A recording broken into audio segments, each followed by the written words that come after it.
আসসালামু আলাইকুম রহমতুল্লাহ। স্বাগতম বাংলাঙ্গনে। কেমন আছো সবাই? আশা করি অনেক ভালো আছো।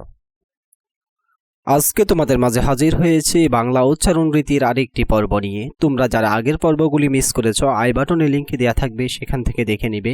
আর পরবর্তী ভিডিও পেতে আমাদের চ্যানেলটি সাবস্ক্রাইব করে সাথে থাকবে। তো আজকের পর্বে তোমাদের জন্য আলোচনায় থাকছে বফলা এবং মফলা উচ্চারণের নিয়ম। তো শুরুতেই তোমাদের জন্য আজকের আলোচনায় থাকছে বফলা উচ্চারণের নিয়ম। বফলা উচ্চারণের ১ নং নিয়মে বলা হচ্ছে শব্দের শুরুতে বফলা উচ্চারণ হয় না, তবে প্রথম বর্ণটিকে সামান্য যোগ দিয়ে উচ্চারণ করতে হয়। স্বাধীন শব্দের শুরুতেই বফলা থাকায় আমরা বফলা উচ্চারণ করিনি। অনুরূপভাবে তদীয় বানানের শুরুতেই বফলা থাকায় বফলার উচ্চারণ হবে না।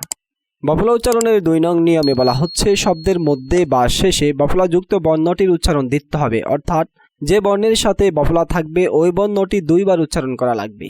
নশ্বর বানানে তালব্যয়ের সাথে বফলা থাকায় তালব্য ২ বার উচ্চারণ হয়েছে।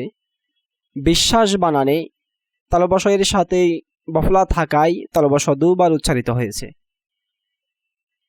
৩ নং নিয়মে বলা হচ্ছে গ, দ, ম, ব বর্ণের সাথে বফলা হলে বফলার উচ্চারণ ঠিক থাকবে, অর্থাৎ বফলা উচ্চারিত হবে। নীলাম্বরী বানানে ময়ের সাথে বফলা থাকায় বফলার উচ্চারণ বহাল আছে।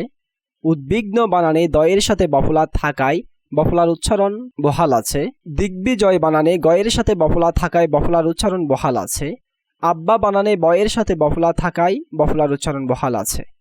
৪ নং নিয়মে বলা হচ্ছে যুক্ত ব্যঞ্জনের সাথে বফলার উচ্চারণ হয় না, অর্থাৎ তৃতীয় বর্ণ হিসেবে যদি বফলা থাকে তাহলে বফলার উচ্চারণ হবে না।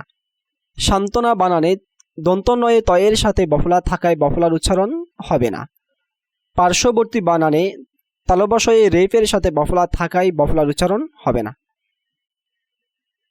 তো বফলা উচ্চারণের পরে এবার তোমাদের জন্য থাকছে মফলা উচ্চারণের নিয়ম। তোমাদেরকে আবার অনুরোধ করে রাখি তোমরা আমাদের চ্যানেলটি সাবস্ক্রাইব করে সাথে থাকবে এবং আমাদের চ্যানেল সম্পর্কে যে কোনো মতামত কমেন্টে লিখে রাখবে।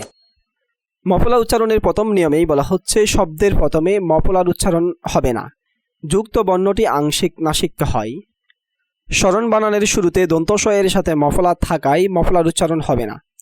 শ্বশ্রু বানানে তালব্যয়ের সাথে শব্দের শুরুতে মফলা থাকায় মফলার উচ্চারণ হবে না। ২ নং নিয়মে বলা হচ্ছে শব্দের মধ্যে বা শেষে মফলাযুক্ত বর্ণটির উচ্চারণ দিতে হয়, অর্থাৎ ২ বার হবে এবং যুক্ত বর্ণটি আংশিক নাসিক হবে।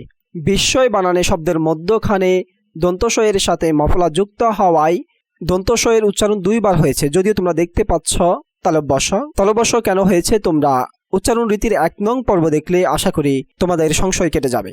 জীবাশ্ম বানানের শব্দের শেষে তালব্যয়ের সাথে মফলা যুক্ত হওয়ায় তালব্যর উচ্চারণ ২ বার হয়েছে, অর্থাৎ দ্বিত্ব হয়েছে। মফলা উচ্চারণের ৩ নং নিয়মে বলা হচ্ছে গ, ও, ট দন্ত ন, মূর্ধন্য ম এবং ল বর্ণের সাথে মফলার উচ্চারণ বহাল থাকে। বাগ্মিতা বানানে গয়ের সাথে মফলা যুক্ত হওয়ায় মফলার উচ্চারণ বহাল আছে। বাংময়ী বানানে ওয়ের সাথে মফলা যুক্ত হওয়ায় মফলার উচ্চারণ বহাল আছে। কুটমল বানানে টয়ের সাথে মফলা যুক্ত হওয়ায় মফলার উচ্চারণ বহাল আছে। তন্ময় বানানে দন্তনয়ের সাথে মফলা যুক্ত হওয়ায় মফলার উচ্চারণ বহাল আছে। গুল্ম বানানে লয়ের সাথে মফলা যুক্ত হওয়ায় মফলার উচ্চারণ বহাল আছে।